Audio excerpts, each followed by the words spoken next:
The aftermath of Hurricane Maria Slideshow by photo services. Most of Puerto Rico has been without lights or air conditioning for 5 nights and is looking at many more. Nearly all the island's 1.6 million electricity customers were still without power, and most phone lines and internet service were also down on Monday afternoon. Hurricane Maria smashed poles, downed power lines and damaged electricity generating plants last week, knocking out a grid that would be considered antiquated on the U.S. mainland. Generators are providing power to the fortunate few who have them. Power has been restored to a hospital in the northern city of Bayamón and to most of a major trauma hospital in San Juan, officials said Monday, but it's still uncertain when electricity will be restored to most homes and businesses. Authorities are still figuring out the extent of the damage. Utility workers from New York have arrived to help, while airplanes and barges bring in more generators. Getting the power back isn't just a matter of comfort. A long delay will mean even more pain for an economy struggling through a decade-long recession. Several hotels evacuated hundreds of guests after generators broke down or ran out of fuel, an early sign of trouble awaiting the tourism industry. With no power, even more people may leave the island to find better opportunities on the mainland, further draining Puerto Rico's workforce. Here's a look at the state of Puerto Rico's power grid and the challenges to repair it. What was damaged? There are more than a dozen power plants on the island and they suffered some damage. But that's not the biggest problem. We can repair them, said Puerto Rico Gov. Ricardo Rosello. There is severe damage to the transmission lines. The Puerto Rico Electric Power Authority, or PREPA, has more than 400 miles of major transmission lines and more than 30,000 miles of smaller distribution wires that connect homes and businesses to the grid. Public Affairs Secretary Ramon Rosario said 80% of the island's transmission and distribution lines were knocked down.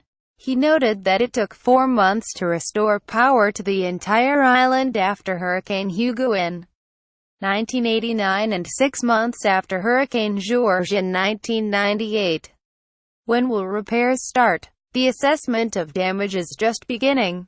Officials hoped to use helicopters and drones to get a better look and help them decide where to send repair crews first. We don't know the complete damage.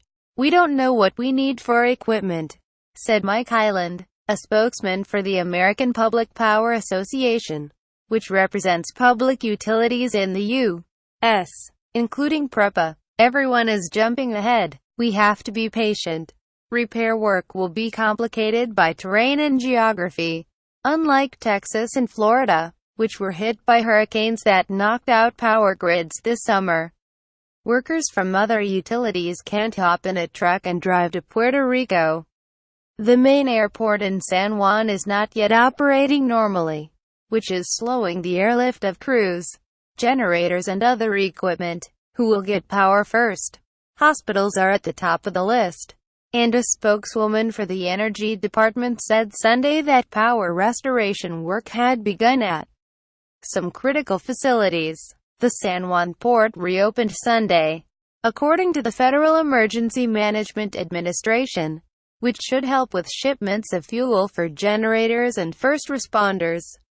How much will it cost?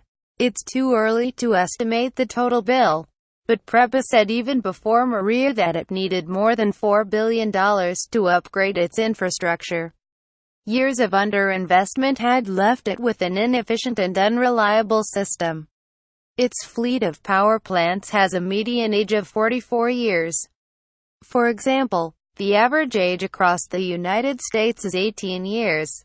PREPA already had more than $9 billion in debt when it filed for what's essentially bankruptcy protection in July. It was weakened by the island's long recession, which sapped demand for electricity. But it also struggled to collect hundreds of millions of dollars in unpaid bills. Could we see this coming? Last year, 10 months before Maria smashed into the island, Consultants hired by the Puerto Rico Energy Commission wrote a scathing report about PREPA. They said reliability was poor. Outages occurred 4 or 5 times more often than at mainland U.S. utilities because of a history of neglecting maintenance. It is difficult to overstate the level of disrepair or operational neglect at PREPA's generation facilities, wrote consultants from Synapse Energy Economics in Cambridge, Massachusetts. They said that frequently there were simple failures that blossom into crises. The utility blamed more than one-third of the outages on failure to keep tree limbs pruned around power lines. How will this affect Puerto Rico's economy? Even with financial assistance that the island will receive from the federal government, Hurricane Maria will mean more pain for Puerto Rico's already fragile finances. Tax collections will drop, and Puerto Rico's tourism industry will not recover for some time. According to James Eck, a vice president with the credit rating agency Moody's, other areas of the country, like Texas and Florida, are also reeling from hurricane damage. But they could go to a gas station that had power and a store that had refrigerated food, said David Katak, chairman and chief investment officer of Cumberland Advisors, an investment firm. This is a massive shock in Puerto Rico. With no power, more young workers may leave Puerto Rico for better opportunities elsewhere. That would further a vicious cycle already underway, where fewer workers means less tax revenue, which hurts the economy, which encourages even more people to leave. Puerto Rico's population dropped by 8% from 2010 through the middle of 2016. Matthew Daly in Washington contributed to this report.